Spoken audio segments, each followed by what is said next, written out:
What's going on, friends? When it comes to buying a new Harley-Davidson, especially if you're a first-time buyer and you go to a dealer and you pick up a new Harley there, once you pick up that new bike and you sign the paperwork, the next thing they want to do is take you over. They like to take you on a little tour by the parts and accessories counter. And the number one thing that Harley-Davidson might start pushing on you is their Screamin Eagle performance products, especially an exhaust system, because that's the first thing everybody wants to go to is get an exhaust and an air cleaner on their bike.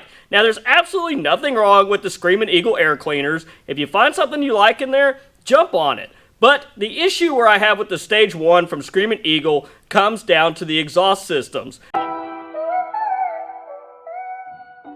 You're going to pay just as much for a Screamin Eagle exhaust system as you would any other aftermarket exhaust system.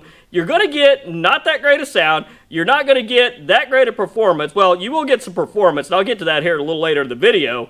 But there's so much more for your money on the aftermarket versus getting the Screamin Eagle system. Now, when it comes to Screamin Eagle performance parts and accessories, that is the number one go-to for any new Harley buyer. It's very easy to get yourself in the catalog and say, hey, I want to keep my Harley all Harley. I'm going to buy the Screamin Eagle stuff. Don't get me wrong, it is built, made, designed for the motorcycle from the manufacturer. In a lot of opinions, it's hard to go wrong there, which, who builds it better than the factory, especially when the performance parts come from the factory. Don't get me wrong, they're not terrible parts. They're decent quality, just about like anything else out there these days.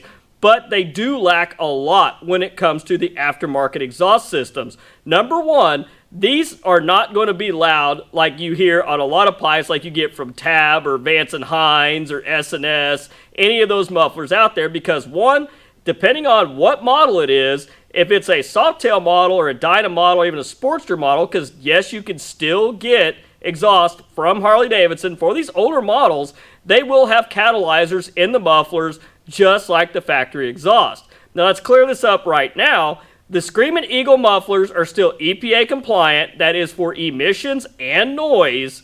While they will perform better than the stock mufflers, they do have a little deeper sound to them, what they claim, but they're not going to really show off that to the dump sound with your new cam. You're not going to have that with those mufflers. So let's just get that out of the way right now. But what I'm more worried about is some of the pitfalls if you go out and you buy a full Screamin Eagle system for a touring motorcycle. You're going to spend a lot of money, may not get exactly what you want, and then realize you got an even bigger problem. Guys, please don't forget, if you enjoyed today's video, don't forget to hit that like button and consider subscribing to the channel if you haven't done so already. Now guys, in my opinion, the Screamin Eagle exhaust, they aren't bad looking at all, especially on the touring bikes, and they do have their place. If you want a quieter exhaust system that's going to produce a lot of torque, and you're not so much concerned with the horsepower, but you want a high torque number, Screamin Eagle exhausts are absolutely perfect for that. The other thing that they're perfect for is maintaining your emissions. I have never seen an exhaust system out there, except maybe some of S&S's emissions legal exhaust, that get that kind of performance when it comes to remaining emissions legal, still producing high torque, and even getting a good number when it comes to your horsepower. I say good, well, more like decent, because they are going to keep the horsepower down, but they're going to make the torque go way up. And that doesn't matter if you have a touring bike or if you're just buying a set of slip-ons for your Dyna, Softail, or Sportster. But the issue with these is sometimes people won't really do a lot of research. They won't listen to a lot of exhaust systems out there. They'll go out and they'll spend the money on these. As I mentioned, they cost just as much, if not more, than a good set of aftermarket exhaust. And if you're not really worried about the catalyzer, you're really kind of missing out there on some of the sound and the performance you could get. And if you need to tone it down with some of the aftermarket exhausts, you can always put in a quiet baffle. Now, this isn't such a big deal when it comes to Dyna, Softail, and Touring, and I'm talking about the new Softail and the twin cam Softail and the Evo Softail, but Harley-Davidson really doesn't make a whole lot for the Evo anymore, and by then, who would want to put Screamin Eagle on an Evo? That's a whole other story. But the main focus is on the touring bikes. Harley-Davidson offers a full Screamin Eagle exhaust system for the touring bikes. Now, as you know, the touring bikes actually have the catalyzer up in the head pipe. Now, on the later bikes, they've actually moved it back a little bit because it was burning everybody's legs off, but it still produces an extreme amount of heat. Now, the biggest difference there is on that factory header with the catalyzer in it, is Harley has two different size outlets. Now, on the left-hand side of the bags, that outlet is 1.75 inches. Now on the right hand side of the bag, and this is what they don't tell you, it's actually 2.5 inches. And they do that to deal with the heat coming off that catalytic converter. Not exactly great for performance. It's still kind of melting your leg and your saddlebag and all that. That's not a great option. But when it comes to the Screamin Eagle exhaust system, they actually have a nice header on it. Don't get me wrong, it's a good looking header. Looks just like any other exhaust system out there, but they actually move the catalyzers back into the mufflers. Now, this is kind of another crappy part about these exhaust systems. Number one, you can't change the mufflers on that Screamin Eagle head pipe. If you buy that full header system with the mufflers from Harley-Davidson for your touring bike,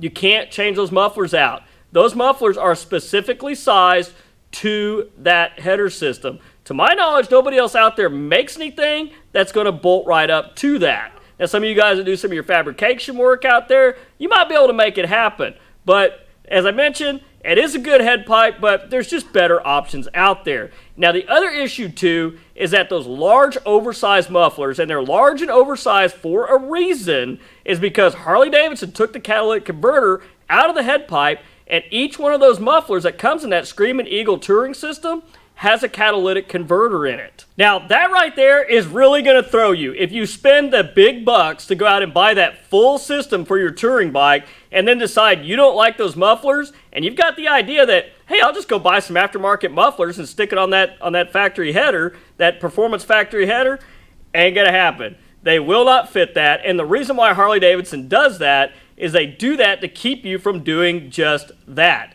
They don't want you to be able to mess with that EPA compliant exhaust. Now, and as I mentioned, a lot of aftermarket companies don't make mufflers that will accommodate that kind of screwiness that Harley-Davidson did, and they did it on purpose. So it is definitely to your benefit to go out and pick out a set of mufflers that you absolutely love. Pick the ones out that you feel like sound the best, they look the best, and then if you want to, you can pick out whichever aftermarket head pipe system that you want.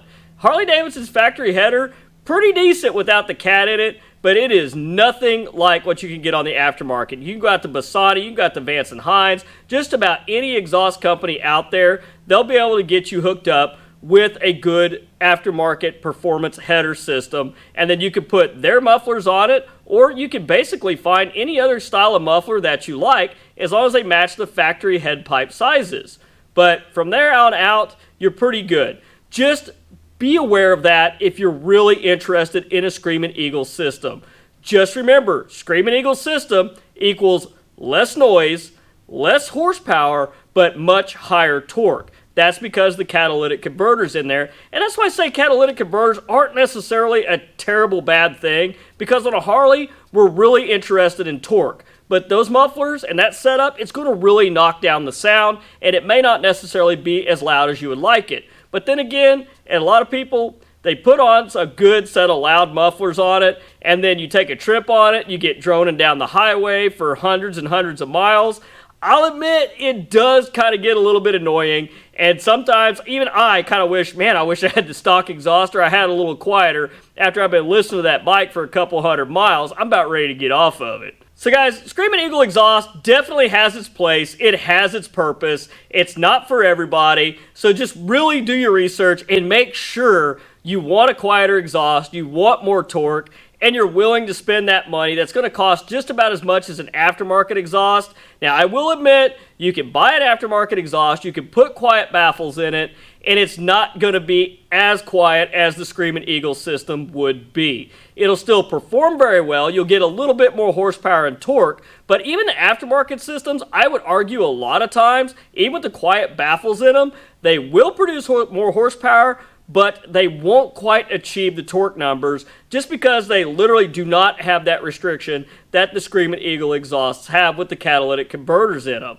So before you spend the money, make sure you know this is exactly what you want, because you're pretty much stuck with it. And if you decide that's what you don't want, you're going to be going out buying an aftermarket header and an aftermarket muffler system and matching them up together. And then hopefully, if you went to a dyno tuner, you're going to be paying for another tune. If you just did the Power Vision or the FP4 route, FP3 route, you can go back and retune your bike for your new setup if you decide to change it out. But anyhow, guys, I want your opinion. I'm kind of curious on exhaust. What do you guys like? Do you like super loud? Do you like no baffles? Do you like quiet baffles? Or do you like them about as quiet as the Screamin Eagle system? Guys, let me know in the comments. But guys, that's all I've got for you this week. If you enjoyed the video, don't forget to hit that like button and consider subscribing to the channel if you haven't done so already. But till next week, guys, you stay safe on the streets, ride smart, dodge those cars, and I'll catch you guys back here next week with a brand new video. Thanks for watching.